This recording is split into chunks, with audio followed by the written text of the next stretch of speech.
Nadie me comprende, tronó el hombre de la túnica blanca, y su voz rebotó entre las paredes de vidrio como un golpe seco.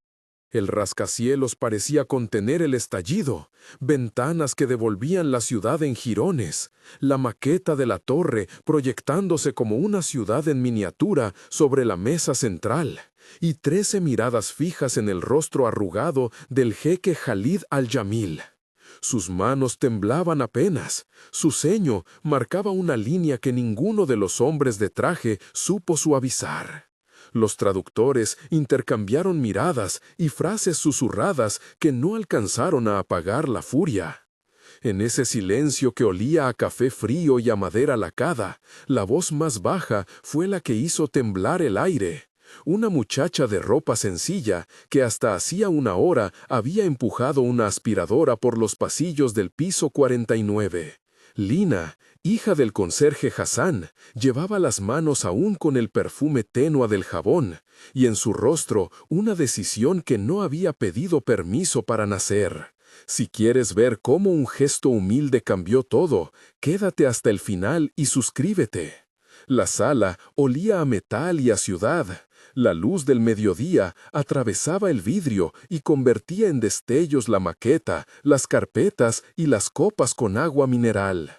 Los ejecutivos, ordenados por edad y por título, se alineaban como piezas de ajedrez.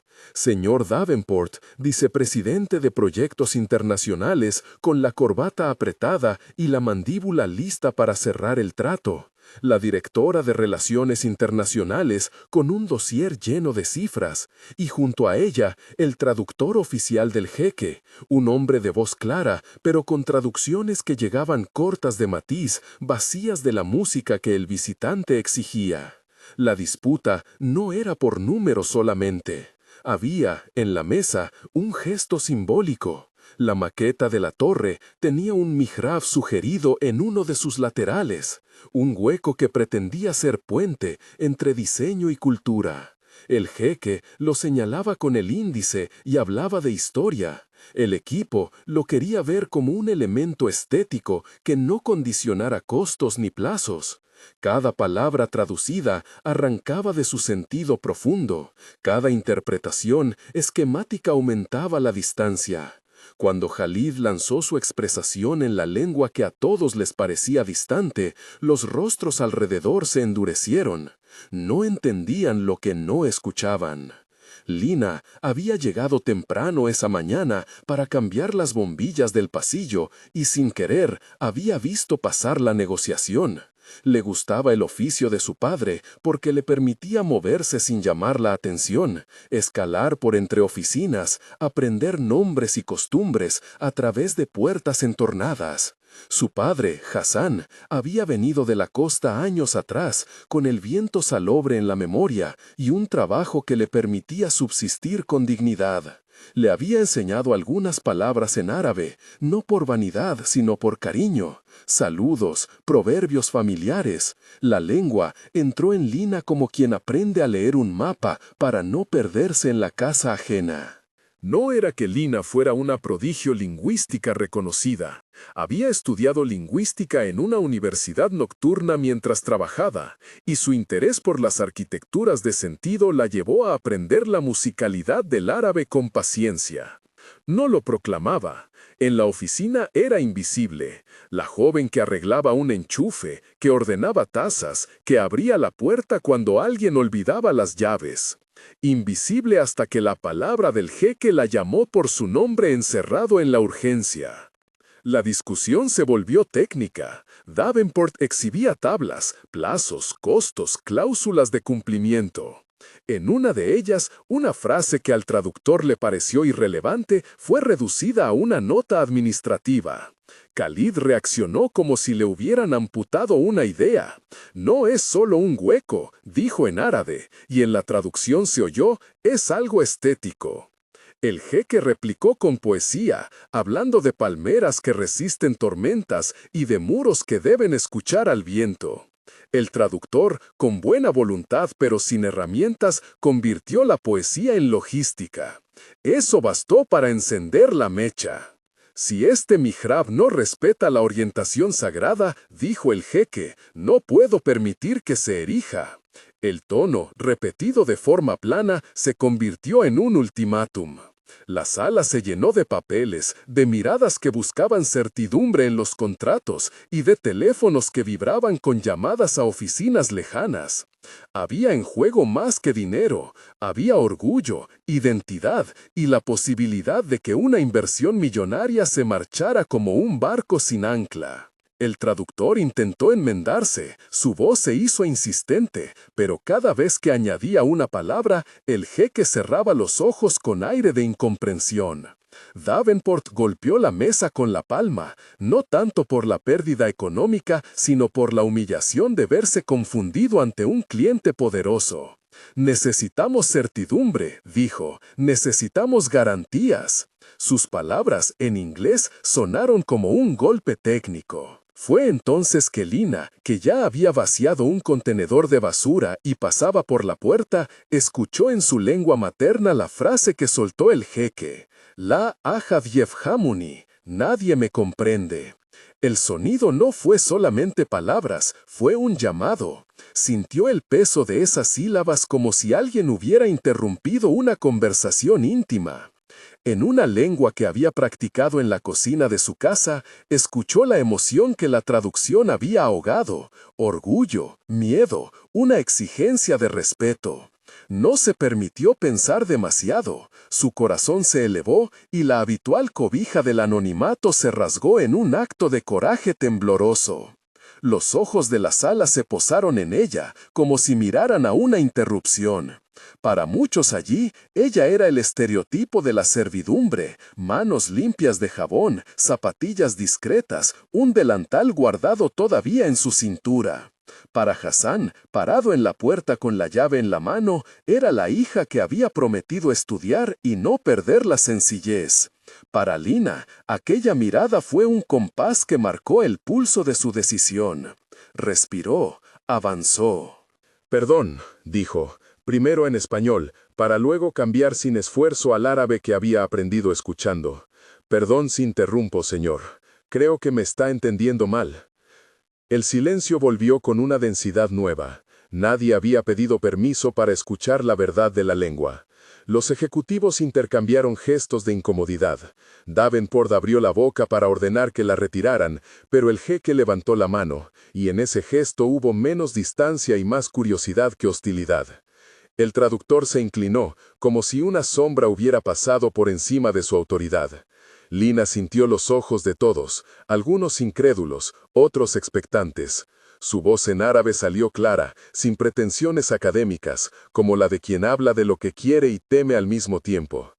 «Eso que usted dijo sobre la palmera», traducía Lina con cuidado, sin imitar la liviandad del traductor oficial, «no es solo metáfora, es un principio». Aquí, en la terraza del diseño, el mihrab no puede ser una ficha estética, debe orientarse hacia la quibla, o al menos representar la intención de orientación. Es una cuestión de respeto y de significado, no solo de forma. El jeque la vio largo rato, su ceño se suavizó como si la lengua le hubiera devuelto un rostro conocido. Habló en árabe y, esta vez, cuando Lina lo devolvió en español, no lo redujo a logística. Traducir era para ella reconstruir la música. Él dice, explicó, que no pide que la torre renuncie a la modernidad, sino que la modernidad escuche a lo antiguo, que la estructura no sea imitación superficial, sino diálogo. Esa frase tuvo el efecto de una llave que encaja en cerradura. Davenport frunció el ceño, la directora asintió con cautela, el traductor tragó. El jeque repitió, con una intensidad menor, unos versos en árabe que hablaban de palmeras en la orilla, de raíces que aprendían a sostener el viento. Lina devolvió no solo la traducción, sino una paráfrasis que iluminó el sentido. Él nos pide, con belleza y firmeza, que la obra comparta y respete su razón de ser. Hubo una pausa larga, en la que la maqueta dejó de brillar por el vidrio y se transformó en posibilidad. Varias manos que antes sostuvieron gráficos, ahora rozaron arcillas del proyecto con nueva tactilidad. El traductor oficial, blanco de una humillación tácita, se volvió hacia Lina con mezcla de ira y alivio. Nadie en la mesa esperaba que la hija del conserje fuera quien mediara, menos aún que supiera con tal fidelidad devolver la sustancia de lo dicho. Davenport intentó recuperar el control. Necesitamos una solución práctica. ¿Qué nos ofrece, señor jeque? ¿Podemos llegar a un acuerdo que preserve tanto el espíritu como los números? Khalid miró la maqueta, luego a Lina. Hubo en su mirada algo que desplazó el peso de la negociación, una opción de confianza. Habló, pausado, en su idioma. Lina tradujo otra vez, pero no fue mera palabra, fue puente. Habló de condiciones que no cabían en contratos fríos, la orientación simbólica del mihrab, la inclusión de artesanos locales, la posibilidad de financiar un pequeño museo en el Zócalo que recogiera historia y memoria. Habló también del compromiso de la firma de respetar ciertos materiales y de contratar a mano de obra local para ciertos detalles artísticos. El abogado de la compañía hizo cuentas en la cabeza y pronunció la sentencia que muchos temían. Esto alteraría el presupuesto. La frase tenía la intención de cerrar posibilidades. Abrió, sin embargo, la primera grieta en la indiferencia. Lina, que había escuchado con atención las variables, no se limitó a repetir. Propuso una fórmula, ajustar fases de construcción para permitir esos elementos, no como adorno, sino como módulos integrados, y traducir ese ajuste en una cláusula que protegiera las fechas de entrega. Si la compañía aceptaba comprometer una fracción del presupuesto para la autenticidad cultural, la inversión no solo se sostenía, sino que se enriquecía con el relato que atraería prestigio. La habitación pareció vibrar con la sencillez de la idea. No era una solución mística, era la aplicación de competencia cultural como estrategia. Un asesor financiero murmuró números que transformaban la cifra en posibilidad. Las miradas ya no buscaban culpables, sino aliados. El traductor oficial, con los labios apretados, comprendió que su papel se transformaba. De intermediario literal a interlocutor cultural debía ser reentrenado o reemplazado como responsable de una mediación más rica. ¿Y usted quién es?, preguntó Davenport con una mezcla de desdén y curiosidad, como si fuera necesario certificar que la voz venía de un lugar legítimo. Lina se presentó sin adulaciones, dijo su nombre, mencionó a su padre, explicó con pocas palabras su formación nocturna y su afinidad con la lengua. Evitó reivindicaciones grandilocuentes y, sin embargo, dejó claro lo esencial. Conocía los códigos que estaban en juego y sabía transformarlos en términos negociables. El jeque la miró como quien encuentra una voz franca en un mundo de máscaras. Dijo algo en árabe que fue traducido por Lina, unas palabras de reconocimiento y un nombre de respeto. Fue suficiente para que una de las asistentes se levantara y, en un gesto que nadie esperaba, pidiera que se grabara una cláusula de consulta cultural a lo largo del proyecto. La sala, que había llegado al borde del fracaso, respiró como un cuerpo que se ajusta a un nuevo latido. Pero la transformación no sería instantánea ni sin costos. El traductor oficial, ofendido en su ego, hizo un gesto para abandonar la mesa. Otros ejecutivos murmuraron sobre precedentes peligrosos. Lina, consciente de su vulnerabilidad, explicó con firmeza cómo su intervención no buscaba desplazar a nadie, sino enriquecer el proceso para que la obra fuera respetuosa y viable. Describió, con ejemplos concretos, cómo pequeñas variaciones en materiales y en la orientación podrían potenciar la recepción del edificio en contextos internacionales, traduciendo respeto en valor de marca. Cuando la discusión volvió a números, la negociación retomó su forma técnica. Aquello que Lina ofreció fue una matriz. Fases, disposiciones contractuales, cláusulas de consulta con representantes culturales y un pequeño fondo destinado a la capacitación de obreros locales en las técnicas artesanales requeridas. Era una propuesta que transformaba empatía en estructura. Afuera, la ciudad seguía su ritmo.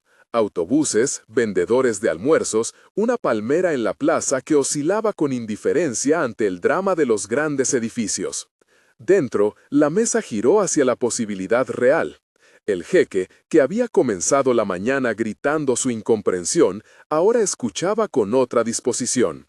Sus manos, que antes habían golpeado la mesa, ahora reposaban como palmeras que encuentran vientos de acuerdo. Sin embargo, una tensión nueva se asomaba. La dirección de la firma tendría que aceptar cambios que implicaban reescribir calendarios y reestructurar equipos. El consejero legal alzó la voz, advirtiendo sobre cláusulas de cumplimiento que podrían alterar bonificaciones. Davenport, encargado de salvar la operación y su reputación, sintió el dilema. Ceder podría costarle una posición de control, pero persistir en la intransigencia podía significar la fuga de la inversión. Fue en ese nudo donde la intervención de Lina debió transformarse de puente a catalizador. Ella lo sabía. No era suficiente haber traducido belleza. Había que institucionalizarla. Con calma, propuso también una solución organizativa. Nombrar a un consultor cultural permanente en el equipo del proyecto, alguien que no solo mediara en la mesa cuando surgieran dudas, sino que integrara el conocimiento cultural desde la fase de diseño hasta la inauguración. Ofreció su propia disponibilidad para formar parte del equipo, empezando como asistente de consulta, para garantizar continuidad y aprendizaje mutuo. La propuesta sonó audaz para quienes la veían desde la cúpula. Era una asunción de responsabilidad que había nacido del lugar más inesperado. Algunos rieron con incredulidad. Otros, callados, comenzaron a ponderar las consecuencias. Hassan, que observaba desde la puerta, sintió una mezcla de orgullo y temor. Su hija, ocupando un puesto que ni siquiera imaginaban para alguien de su origen. Fue entonces cuando el jeque, con un gesto lento, habló en árabe una vez más. Esta vez, sus palabras no fueron de reproche, fueron de reconocimiento. Lina las tradujo. Quien conoce la lengua del viento, sabe dónde plantar la palmera. Y en esa frase, la negociación cambió de curso. No se trataba solo de un contrato, se convertía en la oportunidad de que un proyecto grande escuchaba a las voces pequeñas que le darían sentido. Aún así, había resistencias.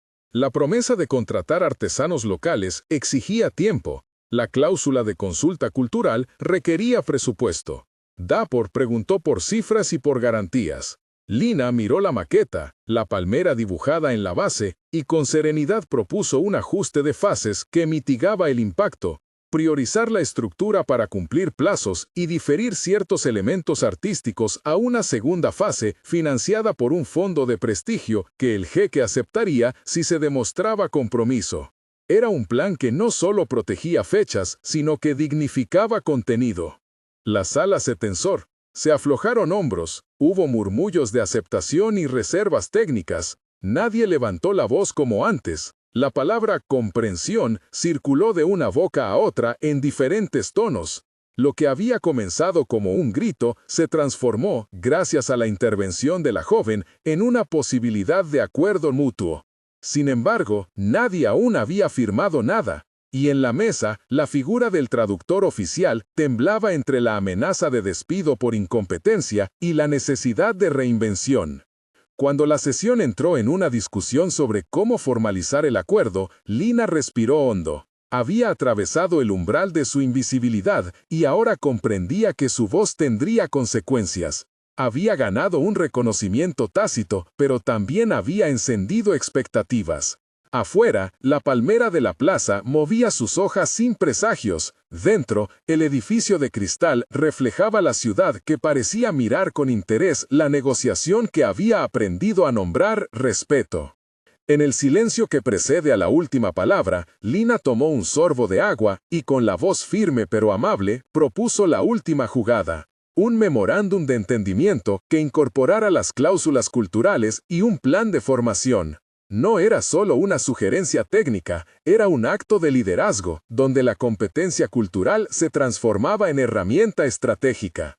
Algunos ejecutivos se miraron, el jeque, dispuesto a escuchar, asintió. Davenport, con la responsabilidad de decidir, exhaló como quien acepta una verdad incómoda. El momento estaba en equilibrio, un paso más y el trato sería salvado, un error y todo podría volver a quebrar. Lina sabía que la propuesta debía ser redactada con precisión y que sería necesario sellar compromisos de ejecución. Ella, la hija del conserje, había abierto la puerta, ahora era tiempo de caminar por el umbral. Alzó la cabeza y sin dramatismos comenzó a dictar términos. Sus palabras resonaron nuevamente en árabe y español, traduciendo no solo sonidos, sino la ética que llevaba consigo. Respeto, consulta, responsabilidad. La sala escuchó.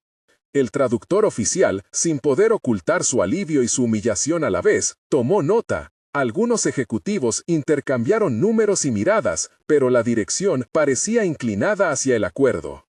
Cuando la firma todavía no estaba dispuesta sobre la mesa, una figura nueva entró por la puerta lateral, la directora general, que hasta entonces había permanecido fuera por llamadas. Caminó con determinación, miró a Lina y luego al jeque. No pronunció palabras grandilocuentes, bastó su presencia para que el clima cambiara una vez más. Sabía que cualquier decisión tendría repercusiones internas. Sabía también que la visibilidad de una joven que había propuesto un curso de acción ética podía ser la semilla de cambios mayores en la firma. El espacio entre el inicio del grito y el presente parecía haberse acortado como un hilo tendido con cuidado. Las fuerzas en la mesa buscaban un punto de encuentro. Lina, aún con el aroma del jabón en sus manos, se dio cuenta de que su intervención había sido más que una traducción, había sido una mediación, una declaración de que la intuición cultural puede salvar no solo tratos, sino el sentido de la obra misma. Quedaba, sin embargo, el momento más peligroso, formalizar el acuerdo sin que quedasen fisuras que el departamento legal pudiera explotar. La directora general pidió que se convocara a un equipo de redacción inmediato. Davenport aceptó. El jeque sonrió con una calma nueva, y de pronto la sala se sintió menos una arena y más un taller de construcción de puentes. Lina, con la mirada en la maqueta que ahora le parecía menos fría, supo que había cambiado algo irreversiblemente. Afuera, la ciudad seguía su música, bocinas lejanas, el eco de pasos, la sombra de palmeras que guardaban la plaza. Dentro, en el cuarto piso de la corporación, se tejía un acuerdo que no solo cerraría una inversión, sino que abriría una posibilidad de aprendizaje institucional. Pero el desenlace todavía pendía de firmas y de la valentía de un grupo para institucionalizar lo que la muchacha había mostrado, que la competencia cultural es una herramienta estratégica, no una concesión ornamental.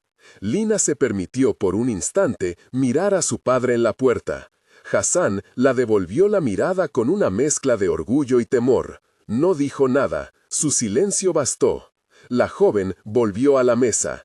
Sabía que si la firma aceptaba, los cambios que ella proponía tenían que sostenerse en tiempo y políticas.